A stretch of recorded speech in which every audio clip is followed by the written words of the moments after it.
Well, does 5G cause cancer? The World Health Organization says no.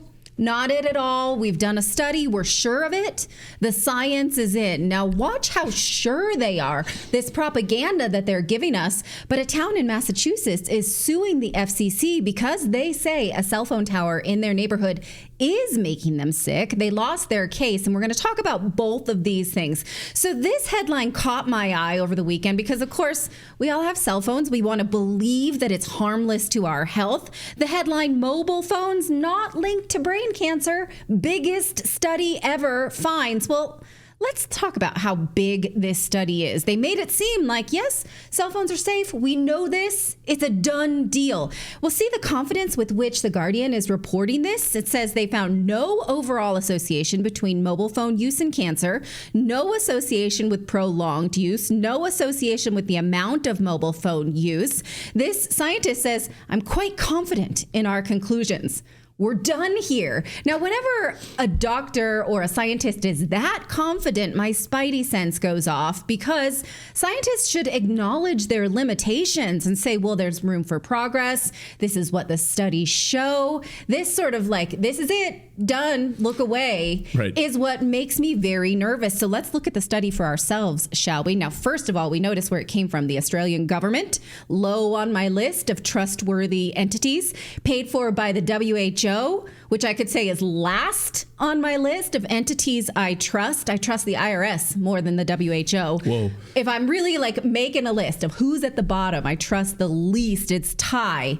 The CDC, the HRC, the FDA, WHO, yeah, they're getting an F in my book of trustworthiness. But okay, let's focus, though, on the Australian government entity that did this study. They're called the Australian Radiation Protection and Nuclear Safety Agency. That sounds to me like an agency that's pretty motivated to conclude that radiation is safe. But let's see how they came to this rock solid conclusion. Here's what they did. They took 5,000 studies published between 1994 and 2022. None of those were long-term studies. Their time block with which they were choosing studies was long-term. You see the difference there? It's not like they took people and studied them from 1994 to 2022. It's that's the time with which they were choosing studies to qualify. They say that they took 5,000 studies between those years, but they only included 63 in their final analysis. So I'm so confused why they would even tell us that there are 5,000 studies when they're only going to connect with 63. They choose the best 63. And then, well, yes, the selection bias is obvious there, but look at what they say here. They're saying, again, out of 5,000 studies, they're only studying 1.26% of all studies about cell phones and brain cancer. In other words, they just weeded out almost 99% of all research on the matter. They took the ones they wanted to, and they concluded that cell phone radiation is safe. I would say if that's a methodology that you present to a professor in an academic setting, you're going to get an F on it. But they think this is fine. This is as good as any science we got on COVID. So I guess it's on brand for how sloppy the WHO is in their studies. Here's a list of studies that were presumably excluded. This list is hosted by the Children's Defense Fund, which is the organization that's associated with RFK Jr. As you can see, there are copious amounts of studies that show an association between tumors and cancer and radiation exposure. But the WHO is choosing not to look at these. Now, the list is so long that I had to run through them in this screen grab. But you can pause any of them. I know. I'm looking here. I see cancer. I see nervous system problems. I see brain tumor, acoustic neuro. I'm seeing all sorts of red flags just scrolling with my eyes. And if you keep looking, the WHO even has their own research on this, which they chose to exclude. Sperm problems. Right. But they're saying, okay, no, but we chose studies that show that there's no association. 63 of them, in fact, out of all 5,000. I was going to say, because you're looking at those studies, but those weren't included in the conclusion because they didn't support the conclusion. That's how science works. You get rid of all the data that does not support your conclusion. Bam.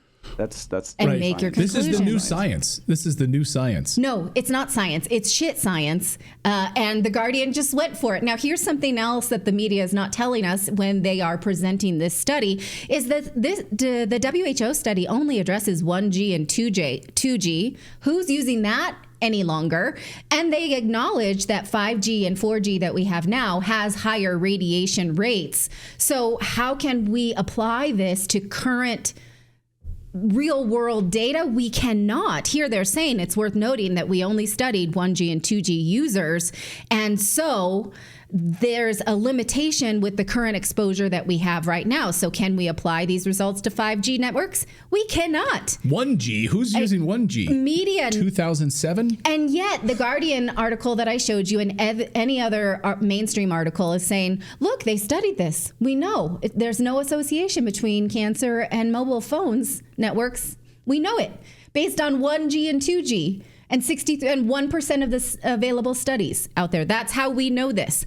So, okay, they're safe. Well, that's not what this town in Massachusetts is alleging. This town says that a Verizon tower went up in 2020 and they all started to get sick and have been getting sick ever since. So they sued to get the tower removed. The judge here did not rule that they're not getting sick. What he ruled is that he doesn't have the authority to get the tower removed because that authority lies with the FCC. The FCC, however, has no method for taking these complaints. In fact, they put up towers whenever and wherever they want, even though a court of appeals in 2021 told the FCC that it needed to provide a better explanation for why its current limits for radiation, which were set in 1996, adequately protect adults and children and the environment from harm.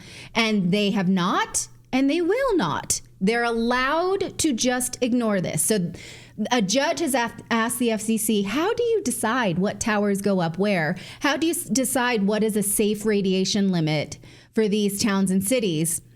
And they can ignore it. They're allowed to, and they won't.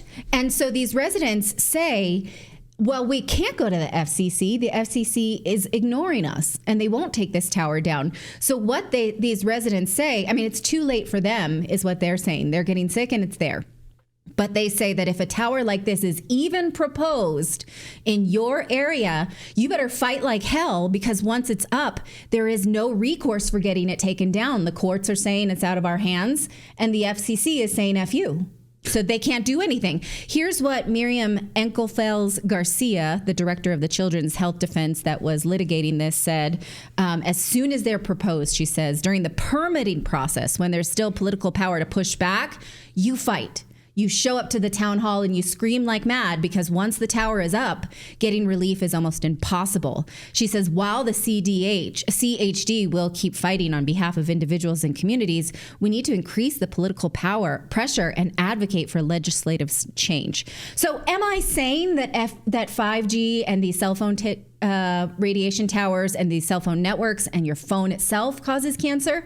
I'm not. What I'm saying is there is a lot of research that points to that association, and now we have a totally shit WHO study with the worst science I've ever seen saying that it doesn't.